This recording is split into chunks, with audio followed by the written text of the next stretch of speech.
Devenir une DJ reconnue, c'est le rêve de Marie Basse et Ndeye Aïcha Faye, ces deux jeunes femmes originaires de la capitale sénégalaise.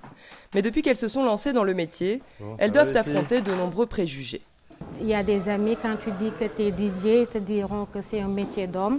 Qu'est-ce que tu fais? Pourquoi tu ne cherches pas autre chose que d'être DJ, alors qu'ils ne savent pas que c'est une passion avant d'être un métier et un art? Les gens vont voir que tu sors la nuit et qu'ils ne savent pas ce que tu vas faire.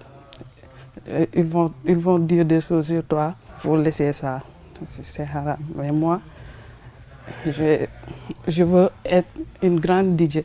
Parce que tu peux faire plein de choses, hop, après je peux mettre la boucle sur l'autre. Cette semaine, elles prennent part à un bootcamp, une formation intensive organisée par le festival de musique Stéréo Africa. Dans ce cours, Practica leur donne des conseils pour trouver leur identité musicale afin de sortir du lot.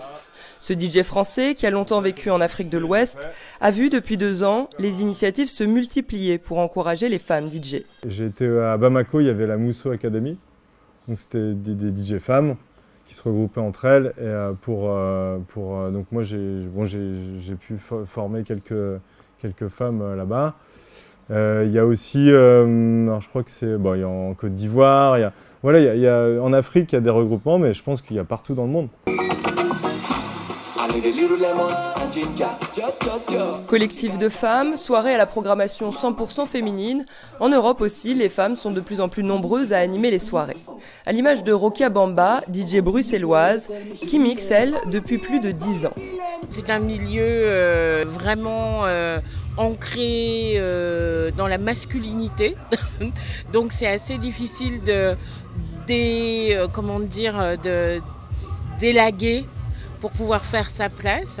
Je pense que plus les femmes entre elles puissent être des mentors, plus justement les choses vont pouvoir bouger dans le bon sens. Selon l'étude menée par le réseau Female Pressure, le nombre de femmes à l'affiche des festivals de musique électronique a triplé en 11 ans. Il est passé de 9,2% en 2012 à 29,8% en 2023. Alison Fernandez pour VOA Afrique, Dakar.